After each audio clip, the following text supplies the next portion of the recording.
आप सभी को नमस्कार। मैं हूं आपके साथ सूर्यकांत द्विवेदी और आप देख रहे हैं धर्म का मर्म। आप सभी को करवा चौथ की हार्दिक शुभकामनाएं। कई बार आपके सामने एक प्रश्न आता होगा कि आखिर चंद्रमा का पति पत्नी सुहाग से क्या संबंध है।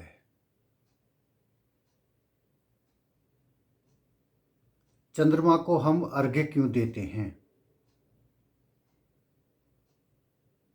अक्षत सुहाग की कामना चंद्रमा से क्यों की जाती है और क्यों चतुर्थी को चंद्रमा को अर्घ्य नहीं दिया जाता। करवा चौथ की शुभकामनाओं के साथ मैं सबसे पहले ये बता दूं आपको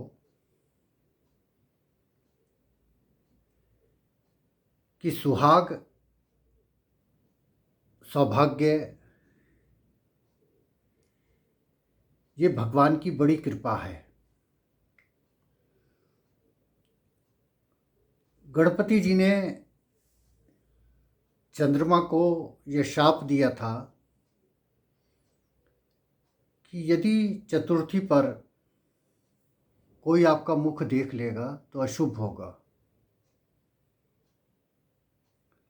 लेकिन करवा चौथ एक ऐसा त्योहार है कि जब चतुर्थी को चंद्रमा को अर्घ्य दिया जाता है और भगवान गणपति स्त्री को अखंड सौभाग्यवती का आशीर्वाद प्रदान करते हैं। यानी स्त्री की शक्ति के आगे, पत्नी की शक्ति के आगे सारे अशुभता दूर हो जाती है। इसलिए ये करवा चौथ का व्रत सभी व्रत में श्रेष्ठ माना गया है और अखंड सौभाग्य का प्रतीक माना गया है। और इस बार तो बहुत रोचक और अद्भुत संयोग भी मिल रहे हैं। देखिए, चंद्रदेव और चंद्रमा ये दोनों अलग अलग चीज़ें हैं। चंद्र देवता हैं, चंद्रमा ग्रह है, लेकिन कालांतर में इसको एकाकार कर दिया गया। पौराणिक मान्यताओं में चंद्र देवता हैं और खगोल में वो ग्रह हैं, जलीय ग्रह हैं। इसलिए चंद्रमा को जल का अर्घ्य दिया जाता है क्योंकि वे जलीय ग्रह हैं। चंद्र देवता के बारे में कहा जाता है कि उनकी 27 पत्नियां थीं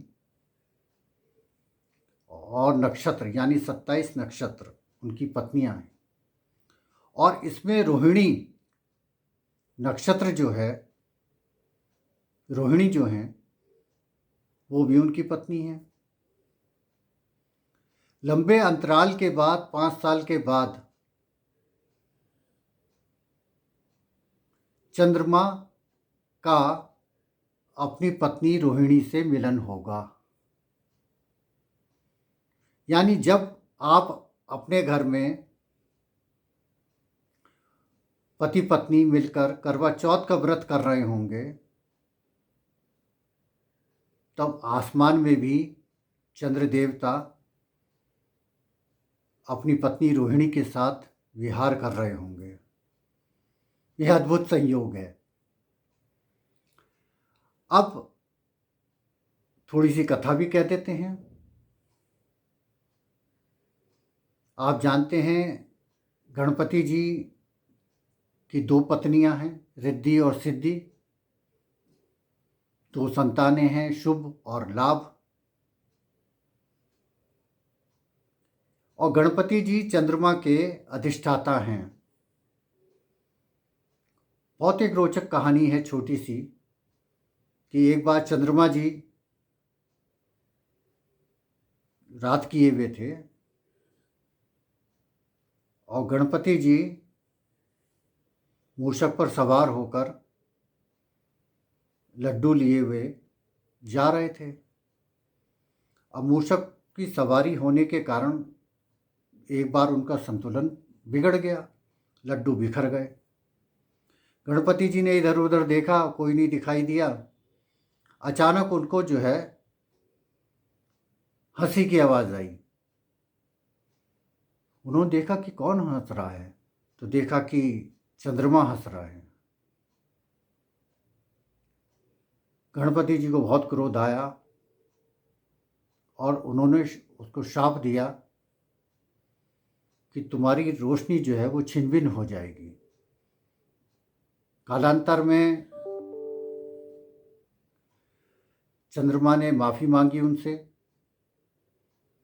और गणपति जी ने उसको कहा कि मैं शाप तो वापस नहीं ले सकता, लेकिन एक दिन अवश्य ऐसा आएगा जब बिल्कुल अंधेरा छा जाएगा, लेकिन बाकी दिन 15 दिन आप खूब चमकोगे। कहने का आशय ये है कि चंद्रमा को हम केवल चंद्रमा न माने,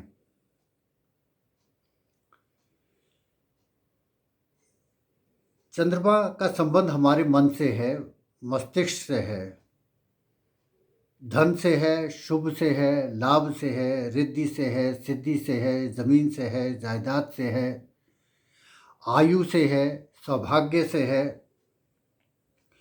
घर के सुख और शांति से है। इसलिए चंद्रमा को अर्घ्य दिया जाता है, चंद्रमा से प्रार्थना की जाती है कि हम पति पत्नी के बीच में मानसिक रूप से, वैचारिक रूप से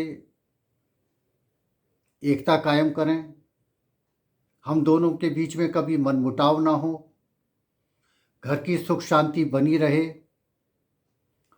और जिस तरह शिव और पार्वती श्रद्धा और विश्वास के साथ रहते थे, हे गौरीपुत्र गणेश, ये श्रद्धा और विश्वास हम दोनों पति पत्नी के बीच बना रहना चाहिए।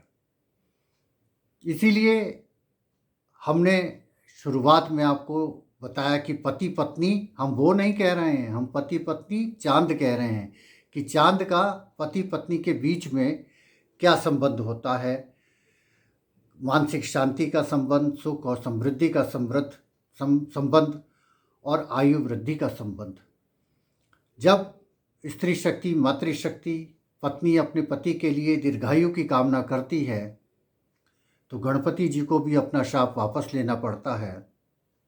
चतुर्थी का प्रतिबंध समाप्त हो जाता है और चंद्र दर्शन करके हम करवा चौथ मनाते हैं। जाते जाते आपको चंद्रोदय का समय भी बता देता हूँ कि 24 अक्टूबर को दिन रविवार होगा, रोहिणी नक्षत्र होगा और चंद्रोदय 8:09 पर होगा। 8:09 पर होगा। ये स्थानीय समय के अनुसार थोड़ा बहुत इसमें परिवर्तन हो सकता है। तो आप सभी को बहुत बहुत शुभकामनाएं। चंद्रमा का संबंध पति पत्नी से और पति का पत्नी से और इसका संबंध घर और परिवार से। आप सभी को बहुत बहुत शुभकामनाएं। नमस्कार, प्रणाम।